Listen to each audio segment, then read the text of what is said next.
Pahinga tayo. Yung mainit na eh. Siyempre habang nagpapahinga siya, kakanta ko siya. Para sa ito Ang busis ko'y namamaos na. Mga kamay ay pagod na. Habang ikaw ay nagpapahinga, hayaan mong awitan ka.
Katungganers, mapagpalang araw na naman pong muli sa ating lahat. Siyempre sa ating mga viewers dyan and subscribers. Isang mapagpalang araw ang pagbati ng Team Katungganers sa inyo. So ngayong araw, wala kami sa ilog. So nandito kami sa sa area ni Kuya Igay. So magalinis kami dito ng aming tataniman na gulay. Sapagkat talagang sa panahon ngayon ay talagang napakamahal ng gulay. Kaya pala hindi namin kasama si Kuya Parts ngayon. Gawa ng medyo mainit yung panahon. Masakit yung ngipin. Kaya hindi na namin sinama. So yun. At sana samahan nyo kami sa aming gagawin ngayong araw. At si Wardog tsaka si Kuya Igay maglinis. Para malinis na to. At nang nataniman na natin. Maraming ano dito. Mga Katungganers sarap yan Yan. Madami dito sa kanya. Bugudud. Dami halos panahon ngayon ng bunga ng saging. Yan. Yung mga maliliit na saging, may mga supling. Kaya tanggal ko na. Linisan na natin ito para tanim tayo ng gulay. Tapos bilang natin dito isang lagayan. Bawang medyo matagal-tagal na nabulok. Labi na natin. Dapat to kailangan isinahin spray ng pangdamo para yung maliliit na sisibol talagang hindi siya makapurma. Kasi kapag may halaman na tayo dito, yun yung paborit sa kanila. Maunahan sila ng laki. Tayo tanim dito kay sitaw. No? Sitaw itatanim natin dito. Sitaw para ilang buwan lang. Sigurado may pakinabang na tayo. Kasi nga kahit na hindi mo siya diligyan dahil nag-uulan. Basa pa, lupa. Oo, basa ang lupa.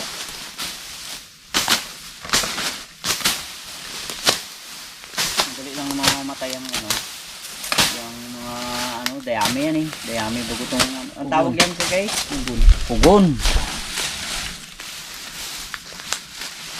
Tambak na natin siya kabila ang gilid para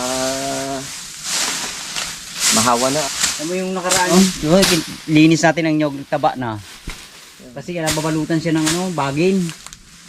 Kaya hindi siya makabulo ng laki. Kaya yun, yung nakaraan, alos kaliliit ng saging dito. Pero ngayon bumunga. Ayun bunga. Bunga kagad. Luko tayo si Gay na ngayon. May puso pa. Stas! Oh! Baligtad ang puso sa taas. Ang saging sa baba. Ba, ayos yun ah. Ha? Hindi mo napasan? Ha? Hindi mo napansin? Hindi mo pansin? Ay! Ginawan mo mata mo!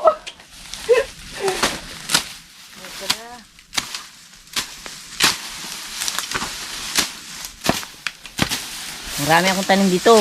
Ganyan, katulad yan, niyog. Oh, mayroong kawayan.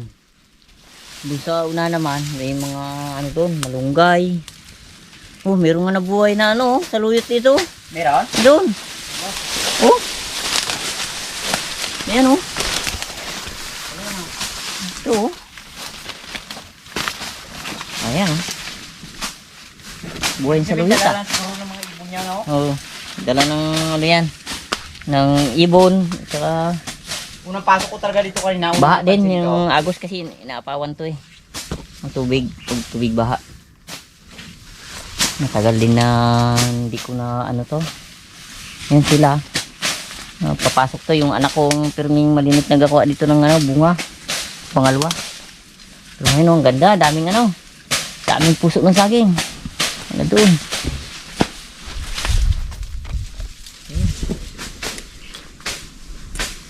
Sa unahan, dito yung mga ano, malunggay.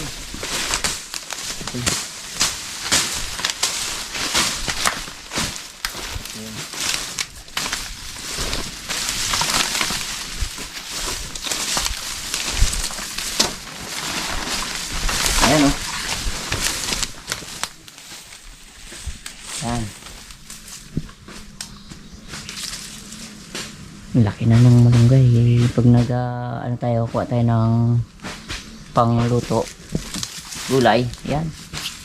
Libre na. Dati, dami rin akong tanim ano dito. Yung kamuting kahoy. Yung mga pepper tree doon. Sa dulo. Yan natin.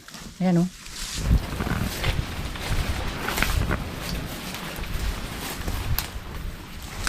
Ayan, may puno ng nyug. May pepper tree.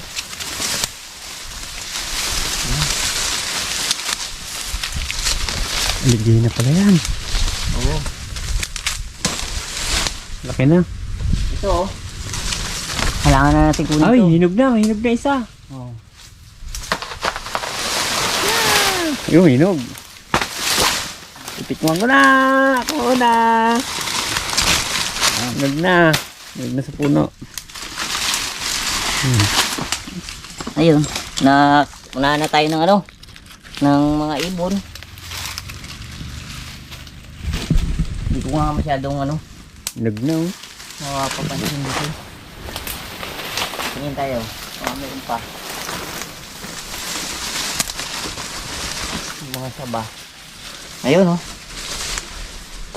Ikasalubong tayo. Uy! Yan ang maganda. Gulang. Ano yan? 2 araw. Inog na yan. Kaya na nga ni Barbarong iba. Po. Hinog. Pordog. Okay po. Tamis kaya yan? Matamis. Oy, pag hinog sa Yan. puno. Nakatikim na agad ako. Ha? Nakatikim. Oo, basta tinog sa puno. Kain na ng ibon yung iba. Doon sa akin kasi ano eh. Hindi pa talaga ganyang kagulang. Kaya ayos na ayos. Dog, hat tayo. Tingnan mo. Gulang na yan. Boom! Tamis yan. Kami. Oo, malambot na siya. Tama. Ibig sabihin 2 araw lang to. Hinog na. Mas matamis yung nakita mo yan. Oo. Ano pa yan? Alanganin niya. Yan? Hmm. Ibig sabihin na lang anin ta? Alanganin niya. Mas malasa ito. Oh, pinitas na eh. Sama natin dyan. Ay, totoo. Gulang na rin oh. Gulang yan. Ito. Kaya sige Tapasin na. na natin. Ipit ang puso. Gulang na eh. Ibig sabihin. Ibig sabihin ko again yung panikot ako? Hindi mo panikot? Hindi pa. Tagal na to. Yung ikot niya. Maano ka, marami ka mga kuha na ano dyan. Yung anak niya lang dito ang gaano, masipag mag-ikot-ikot. Pangalawa kong anak. Oh, ito. Ay kaso nagpapasok naman na. First year college ngayon. Ay, isang araw, start sila. Oo, start sila. So, tiyaga-tiyaga lang. Ano yun natin to? Linisin natin itong area ni Kuya Igay na to. Baka dito si Igay magkaroon ng papustiso yung ngipin. Igay. Mga palang ngipin, no? Wala nga ngipin yan eh. Madami ka antik sa likod. Kaya nga, mahirap magngiti. Ayan, linis ni Mr. K yung nyug. Para bumunga. Ah, pag nagbunga yan kay Guy. Wait lang yan. Mangarit pa gidya. Marunong ka mangarit? Hindi pa. Simple lang yan, ginasikat-sikaran na daw tayo. Ah. Si Mr. K marunong dyan. Ito ang kalaban natin dito. Ayan o. Antik. Daming huntik. Yan ka ng daming tao nang uwa dyan. Kahit na isa, sa 10 sila, wala gid may nagyaman, antik na yan. Antik ba naman? Antik ba naman yan? Hindi antik.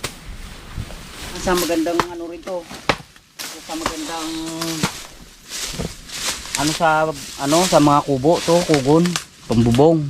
Pero ngayon, kahit na ito tatanggalin natin, marami yan doon, banda sa baba ng kawayan ni Kuya Igay doon. Yan, maraka pa lang gantong kugon. Yan, no, sari-sari kasi, kaya hindi mo siya pwedeng, ano yun talaga, may tabunak. Buo ito, tawag dito. Saka siya, kung tayo raw nagtanim. Ayo. Hindi niya naalala siyang, ikaw may tanim niyan, kasabay nito yan o. Yan, nakahilira di ba yan? Dilinis lang namin yan. Gilinis lang namin yan, naburit. Nagtataka ako malayo na siya sa kasama niya. Hindi ko natandaan talaga yan eh. Siyempre yung liit nga oh. Ang puno niya, oh. Oh. Pabasa sa natin to. Hindi talaga yan, Sir Kay. Pag mo may bunga, nilulupo na. Oh. Yung tagpas talaga nila. May nakita ko dyan na ganyan eh. Ay, linisin muna natin bago natin anuan. Siguraduhan mo. Talaga? Pawa eh.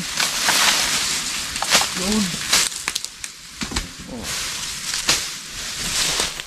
Oh. Mahaba pa siyang mabuhay. Makasurvive siya na maipamalaki niya pa yung kanyang bunga. Kasi kung pabayaan natin yan, ano to? Mapuputol. Ayun ako, nagguhit na siya. Pero kung may ganyan yan, may tukod. Magalakit na. Sayang kasi. Kung napansin nyo kanina dito, may supling siya dito kanina. So, tinanggal na natin kasi nga, dito tayo magatanim. Kasi pag hindi natin tinanggal, ay maliliman yung ating tanim. Malawak na yung ating nalinis. Yung dalawa, matibay ito magbabad sa init. Ako panay pahinga eh. Puso. Buti pa ang saging may puso.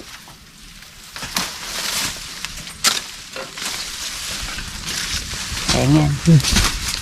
Ulam pa to. Kahit pa paano libre yung ating pang ulam mamaya. Si Barbaro, nagsasalang ng mainit. Mainit na tubig. Hindi pwedeng malamig ininom ni Barbaro eh. Gusto niya mainit talaga lagi eh. Tapos sa mainit na panahon. Ako palaban ako dito. Hindi lang siguro 10 nang natinik sa kanaruma. Kaya kailangan natin patayin. Gawa ng ang puno ng saging. Pag-uras na puno ng saging? Puno ng niyog. Oh, pag-uras na nagalaki siya. Yan puputol oh. Puno ng niyog. Oh, yan oh. Siyempre kakauga-uga nito dahil matalim ang kanyang tinik. Yan ang nangyayari oh. Nasisira yung kanyang paklam. Mag-ulan na ang panahon na. Oh, maganda yan. Pabor din sa mga palayan. Gaulan na sana para makapag-abuno. Yan nga. Sulog na tong ating yaw. Hindi na rin to. Do gusto mo yata pati yung saging pabagahin na.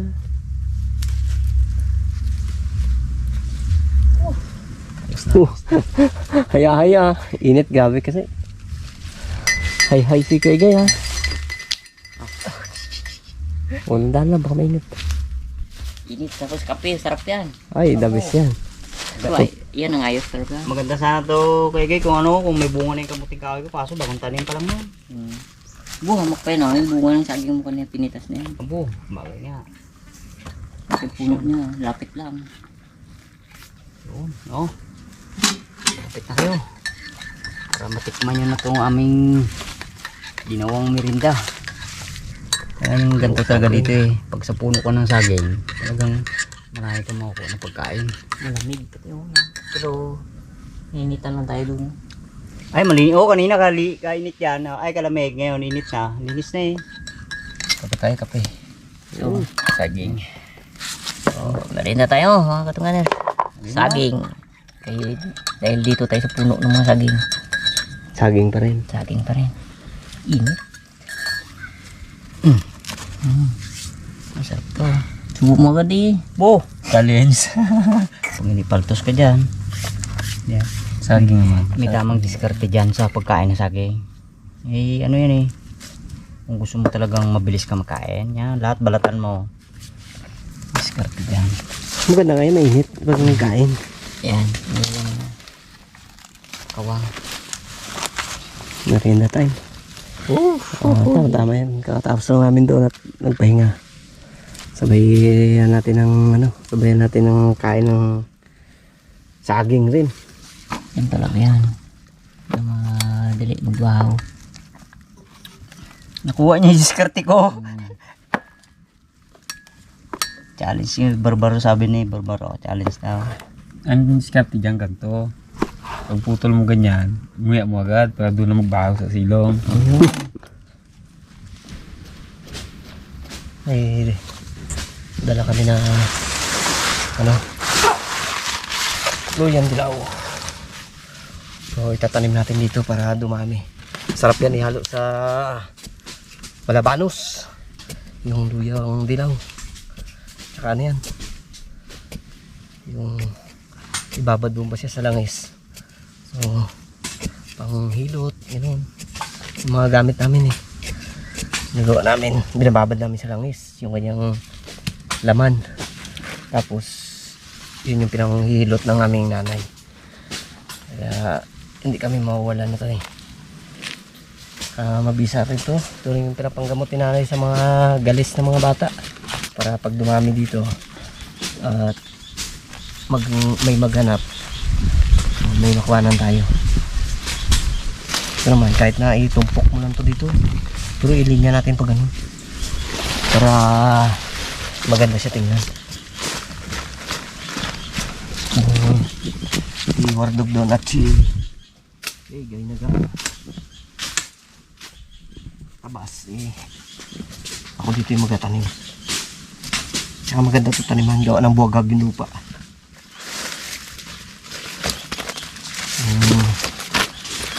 Medyo maliit, dalawahin natin. Ulan naman ngayon kaya madali mabuhay yan. Dala ng ano to, ng ni Barbaro. Yanan. Pinadala sa atin. Pero doon talaga kami nagkakuha ng ano nito. Ang luyang dilaw sa kanila. Dami ko doon sa Magsaysay. Bro, doon gid nakuha yan sa may malapit sa may balon oh. Oo. Bigyan ano na oh. Kasi nagpunta kami rin doon. Dahil nagutom kami ni na kuya. Sabi niya, niyaya kami magkain. Sabi niya may ulam dyan. Ay sabi namin, siyempre gutom na nga. Sabi, buksan kaldero. Binuksan namin kaldero. Yung merong ano, yung may galamay na malapot pa ganyan yan. Pugita. Sabi pa ng pugita sa loob ng kaldero ay. Kabuo pa. Wala ging tatad. Yan nga nakita namin yan, may kasama na ganyan oh, yan, luyang dilaw na yan, tanggal siguro lang sa doon oh. Kaya lang, ano nga, hindi paging biyak. Laga pa lang yun. Ay, kaya pala eh. Linis na oh. Kaya lang oh, ang kamay ko puro dugo na. Puro ano, hindi mo rin may iwasan talaga na hindi ka matinik ng ano. Ruma. Puro ruma ito na putuan ko eh. Bagal mo man. Ha? Balik tayo pista oh. Diba? Sabi ko si Wardog mabagal. Kasi mahirap doon sa kanya mag ano. Tabas kasi aroma. Yung aroma maraming tinik. Yan yung kahoy na ano. Kada isang ano ata yan no. Isang Puno. piye. Ay isang piye. 1 inches. Tinik. Kaya mahirap doon sa kanya. Kung naman, punta lang dito dahil yun na, alam niyo na. May kublihan. Kada tabas ng kunti, takbo dito sa puno ng saging. Ay malilim. Mag-akit ata yan si Bardog ng ano, puso ng saging. Siyang pangpaganang bilang dyan. Bardog. Pangpaganang bilang. Ay, pahinga ka, kanta ka. Ingat tayo. Yung mainit na eh. Pampagyan tayo pangpaganang bilang. Talagang may papasiglang bilang yata. Oo, pangpaganang bilang. Obo, minum tubig. Uminom tuwig. Paus ako.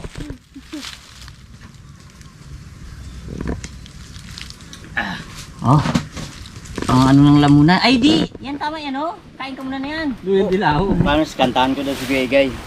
Siyempre habang nagpapahinga siya, kakanta ko siya. Okay.